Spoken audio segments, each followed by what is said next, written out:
Assalamualaikum warahmatullahi wabarakatuh. Kembali lagi bersama saya Kafa Amelia Suswono, mahasiswi Institut Agama Islam Tazkiyah Bogor, Fakultas Dakwah Komunikasi Penyiaran Islam dengan NIM 2310409069. Nah, saat ini saya akan menjelaskan mengenai kepemimpinan Nabi Muhammad SAW dengan berbagai topik. Yang pertama ada biografi, kemudian prinsip-prinsip kepemimpinan Nabi, kemudian sejarahnya, dan relevansi kepemimpinan Nabi Muhammad di hari ini, di zaman modern ini. Oke, selamat menyaksikan. Semoga bermanfaat. Bagian pertama saya akan menjelaskan sebagian biografi Nabi Muhammad SAW. Nabi Muhammad SAW lahir pada 12 Rabiul Awal tahun Gajah di Makkah. Beliau merupakan putra dari Abdullah bin Abdul Muthalib yang berprofesi sebagai pedagang, dan ibunya bernama Aminah binti Wahb.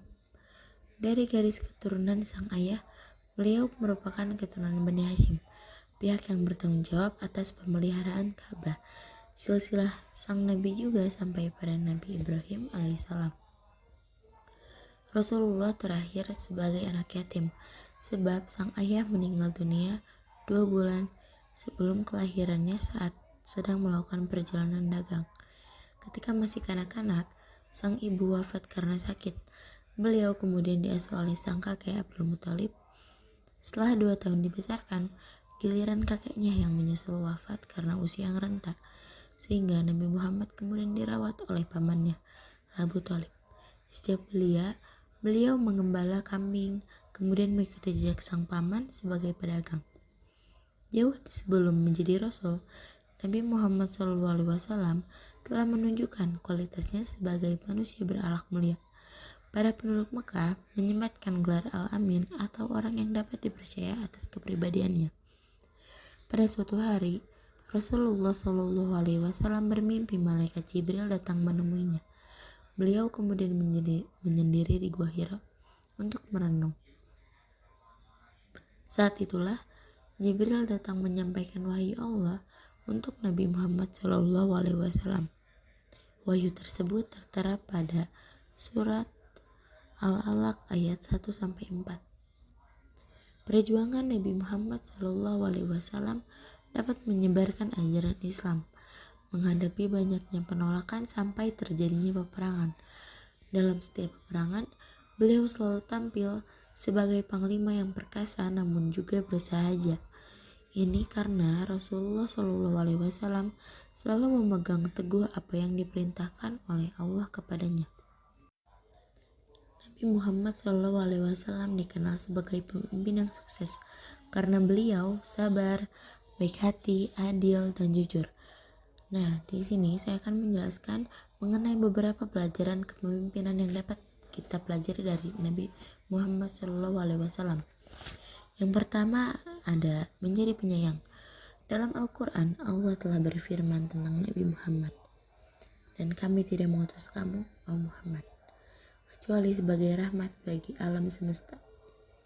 Nabi Muhammad adalah lambang perdamaian dan kasih sayang.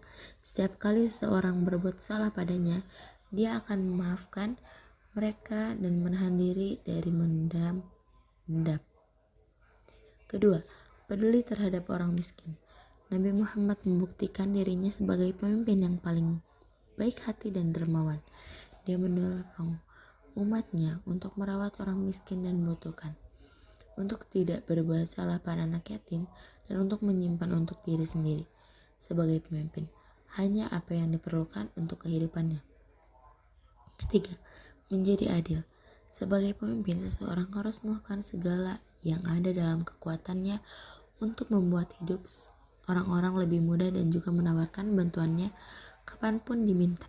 Selain itu, pemimpin harus adil sedemikian rupa sehingga tidak mendiskriminasi siapapun berdasarkan jenis kelamin, ras, atau status kelas. Yang keempat, dapat dipercaya. Nabi Muhammad dikenal sebagai Shadiq dan Amin, dan semua orang tahu bahwa beliau dapat sepenuhnya dipercaya. Bahkan, mereka yang tidak percaya pada peran Islam terkadang memberikan harta mereka untuk disimpan.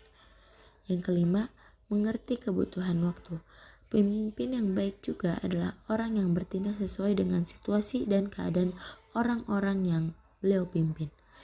Nabi Muhammad memastikan beliau tidak membebani sahabatnya lebih dari yang diperlukan. Yang keenam, melibatkan orang dalam proses pengambilan keputusan. Nabi Muhammad menganggap serius pendapat rekomendasi dari orang-orangnya. Pertempuran Parit adalah salah satu contoh bagaimana Nabi Muhammad mengambil saran sahabatnya dengan serius. Kemudian selanjutnya merupakan prinsip-prinsip kepemimpinan yang dilakukan oleh Nabi Muhammad SAW. Yang pertama, kepedulian terhadap umat. Nabi Muhammad SAW selalu mengutamakan kesejahteraan dan kebahagiaan umatnya. Beliau menunjukkan kepedulian ini dengan memberikan perhatian dan dukungan kepada individu, bahkan jika mereka pernah menjadi lawan dalam perjuangan Islam. Yang kedua, keteladanan atau uswah hasanah. Nabi Muhammad SAW adalah contoh teladan dalam segala aspek kehidupan. Beliau menunjukkan akhlak yang baik dan memberikan bantuan serta nasihat kepada individu yang membutuhkan. Yang ketiga, keadilan. Kepemimpinan Nabi ditandai dengan keadilan yang tinggi. Beliau memutuskan hukuman berdasarkan aturan Islam tanpa memandang latar belakang sosial ataupun suku. Yang keempat, ketulusan niat. Nabi Muhammad menekankan pentingnya niat yang tulus dalam menjalankan tanggung jawab. Beliau mengajarkan bahwa niat yang ikhlas adalah lebih baik daripada harta yang banyak. Yang kelima, keterbukaan dan keterlibatan. Nabi Muhammad selalu terbuka terhadap umatnya, mendengarkan masukan, dan melibatkan mereka dalam keputusan. Beliau mengurus urusan kaum muslimin dengan tidak menyusahkan mereka. Yang keenam, kerendahan hati. Beliau adalah contoh kerendahan hati dalam kepemimpinan. Beliau juga menerima dan membenarkan individu tanpa memandang status ataupun penampilan fisik. Nah, yang terakhir adalah berkomunikasi dengan baik. Nabi Muhammad selalu berbicara dengan lembut dan menghormati orang lain. Beliau menekankan pentingnya memiliki akhlak yang baik. Nabi Muhammad SAW adalah seorang pemimpin yang ditakdirkan menjadi nabi dan rasul terakhir yang selalu menorehkan tinta emas dalam kepemimpinannya dan selalu menjadi contoh suri tauladan bagi umat muslim dan bahkan dikenal sebagai tokoh pemimpin yang berpengaruh di dunia. Beliau dikenal sebagai pemimpin yang handal, luar biasa dan tidak ada duanya. Michael Hart menempatkan Nabi Muhammad pada urutan teratas dari daftar 100 tokoh di dunia karena menurutnya ialah satu-satunya manusia dalam sejarah yang sangat berhasil, baik pada tataran keagamaan maupun pada tataran duniawi. Dalam perspektif Islam, kepemimpinan adalah salah satu sifat yang dimiliki oleh setiap manusia yang hidup di muka bumi ini, di mana masing-masing dari mereka memiliki hak yang sama untuk bisa memimpin dan mengendalikan satu sama lain. Kepemimpinan Nabi Muhammad SAW sangat relevansi untuk diterapkan di era modern seperti ini. Beberapa aspek yang membuat kepemimpinan beliau relevansi adalah: yang pertama, beliau adalah seorang pemimpin yang berwibawa dan memiliki integritas tinggi. Beliau selalu berusaha untuk menjadi contoh yang baik bagi umat manusia. Yang kedua, Nabi Muhammad menerapkan prinsip merakyat dalam kepemimpinannya. Misalnya, beliau menggunakan sebutan sahabat bagi beberapa pengikutnya, bukan sebagai bawahan. Yang ketiga, kepemimpinan beliau juga menunjukkan bagaimana pentingnya memberi kebijakan kepada orang yang tepat untuk memegang amanah satu jabatan, bukan hanya berdasarkan pencitraan atau pendekatan emosional. Nah, yang keempat, kepemimpinan beliau juga menunjukkan pentingnya kepemimpinan yang bukan hanya struktural tapi juga fungsional. Jadi, kepemimpinan Nabi Muhammad SAW bisa menjadi inspirasi bagi pemimpin masa kini untuk menerapkan prinsip-prinsip kepemimpinan yang adil, merakyat, dan berintegritas tinggi. Sekian dari saya.